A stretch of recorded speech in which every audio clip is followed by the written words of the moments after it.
In this run, we'll be doing another side-by-side comparison of two runs on DK Mountain. On the left is a run completed by Freezard, who's mainly a Super Mario Kart and Super Smash Bros. Melee runner and tasser. He's been dabbling in Double Dash a little bit and wanted to know how he could improve from the intermediate to advanced level, and he let me use his footage for this video. And on the right is a run I completed using basic driving techniques, a minimal amount of mini turbos with no ATEC, and also changed the mushroom spot to be more beginner friendly. Main concepts I wanted to go over in this video are number one, minimizing the amount of air time your kart has, and number two, doing minimal stick adjustments to change your kart's trajectory, which we'll actually see on this first turn right here. So I'll go ahead and start the video in a little bit slow motion. Immediately when the race starts on DK Mountain, you want to do a slight stick adjustment to the right, just the slightest tap to the right you can possibly think of. Just a very quick snap to the right and back. That will line you up for this curve. And then what concept we need to go over is we need to turn earlier than you think you need to. So you can see Baby Luigi starts to veer right here. Even though the corner is not until up here, he starts turning earlier because in Double Dash, you don't exactly start turning as soon as you input the direction. It takes a little bit of time to build up. So by turning earlier than you think you need to, you're able to turn in time for this corner. And then same thing up ahead. I need to start turning right now, so by the time the corner gets there, I'll already be turning. And Freezard actually has this concept down, but he hits the bump in the grass here, which is going to cause his kart to go into the air a little bit. You can see the speedometer dropped. And that's something we're going to go over a bit too on DK Mountain, especially on the downhill section. We want to minimize the amount of time the kart is in the air, because if you think about it, if your wheels are in the air, they're not spinning, which means you're not going anywhere. So we'll see that more on the downhill section. On this corner, you can drive in the grass here. It's not considered off-road, even though it looks like it is.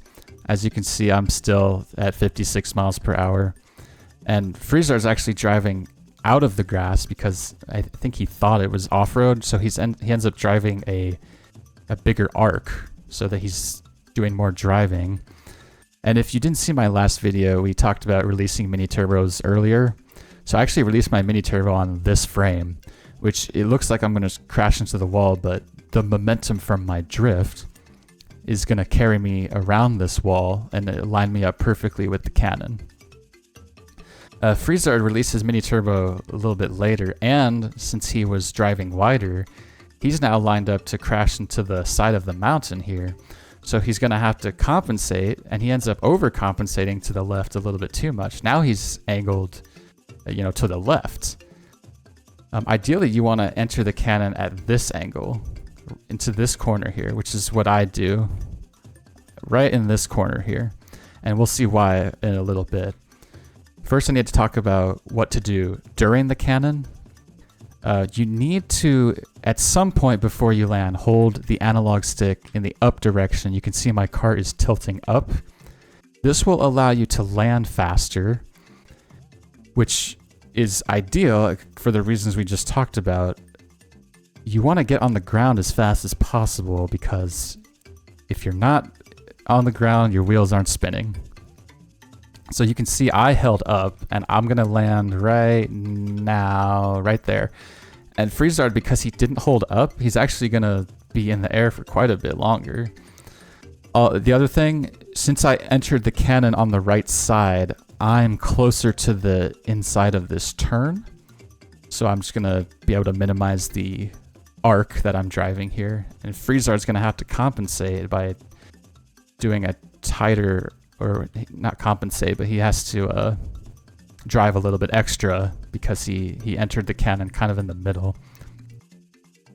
Now I released my mini turbo right around here, and then I'm aiming for this sloped section of the mountain because there is a bump on the side of the mountain here which will minimize the amount of airtime. I actually didn't do it quite that well, But if you compare it to Friesard, who just drives straight over this ramp, the amount of airtime he has is absolutely massive compared to mine. I'm already on the ground, and he's not going to land for another, it was about almost half a second. Additionally, he starts to drive off to the left side, so he's going away from the track. And I am going to just chill over here on the right. I actually hit this bump here, which gave me a little bit more airtime, but the Staff Ghost kind of has it down. Just hug this right wall, and that'll minimize the amount of airtime as well as the amount of driving. So relative to Friesard, I'm like down here because I took a shorter path and minimized my airtime. And then the concept I was talking about earlier, slight stick adjustments. Along this wall here, I do 2 brief stick adjustments to the right. So I do 1, there's my wheel turning to the right, and it's already centered. And then 2, I just did 2 brief stick taps to the right and just hug this wall. And then that will line me up perfectly for this next curve in the opposite direction against the fence. So I should be able to just drive straight, not have to input left or right, and I'll drive straight towards that fence. And Friesard, actually, he's drifting and he ends up facing way too far to the right. He should be facing this way. So now he has to compensate back to the left, and then he overcompensates, and now he's facing this way when he should be just right along the fence like I am. When I get to the fence, I just kind of hug the fence and match its curve. I do 1, 2 brief stick taps to the left just to take the turn as tight as possible and minimize the amount of driving I do. And Friesard's kind of all over the place. He bonks into it, and now he has to get off of the wall. Since I'm a bit ahead here, I'll go over this section. Once I do my 1, 2 adjustments. Once I'm lined up with the corner here, I just drive straight. I start my drift here, and then once I'm straightened out with the track, I let go of R. I don't charge the mini turbo, I just let go of it. Then I start my next drift, and I'm actually braking because it will allow me to take this curve tighter. Plus, I need to stop for the gap cut. This is something Friesard didn't do, so this will help you save a lot of time in your runs. It does take a little bit of practice to get down because there's a lot of actions you need to do. But what we need to do is just come to a full stop in the middle of the road here on this brown section. And then we need to do a quick spin. In order to quick spin, you need to hold L, R, A, and then right on the analog stick, all 4 of those. But make sure you're at a full stop. You must come to a complete stop. See how my speedometer was all the way at the bottom, 6 miles per hour? In the middle of the road on the brown, L, R, A, and right. And then you'll spin in place. Just turn about 45 degrees. Actually, that's more like 60. And then let go of L, R, and stick, but keep holding A, and you'll drive across this gap just fine. And then you can start a drift and do a mini turbo if you want. If you're having trouble with it, just go practice it a few times before you're comfortable adding it to your runs. It's a pretty consistent way to do it. The reason I need you to stop in the middle of the road as opposed to like right on the edge. See how I'm on the brown section of the track? You need to do this over here because if you try to quick spin on the grass, the barrel train has such low acceleration that you won't be able to build up enough speed to make it.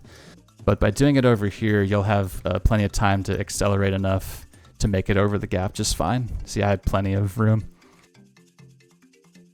And then the last section of the track here is the bridge. It's crucial you enter the bridge in the exact center of it. If you try to enter the bridge on the side, you'll get pushed off to the right and you'll fall off the track. So just enter the bridge in the exact middle of it. And then once you're on the bridge, just hold A and do nothing because you'll make it across just fine. And Freezard, he's got the same thing. Just enter the bridge right in the middle. And then we'll go over the shroom spot. So Freezard did his shroom right here. I think a consistent way to get your shrooms safely is to just use them on the bridge. So just make sure you enter the center. This is lap 2. Just once you're on the bridge, just shroom. And I actually waited just a split second because I got a little bit of airtime. Whoa, whoops. I got a little bit of airtime from the bump from the bridge. You can see my speedometer is going down a little bit. Once you get back on the bridge, then you can shroom. It's basically everything I wanted to go over. I'll let the rest of the run play out. Make your own comparisons using the period and comma keys on the keyboard to go frame by frame. Thanks to Freezard for letting me use his footage. It's not meant to slander him in any way. I'm just using this to try to help people improve. If you're trying to maybe beat the staff ghost for retro achievements, this will maybe help you a little bit. So thanks so much for watching and enjoy the rest of the run.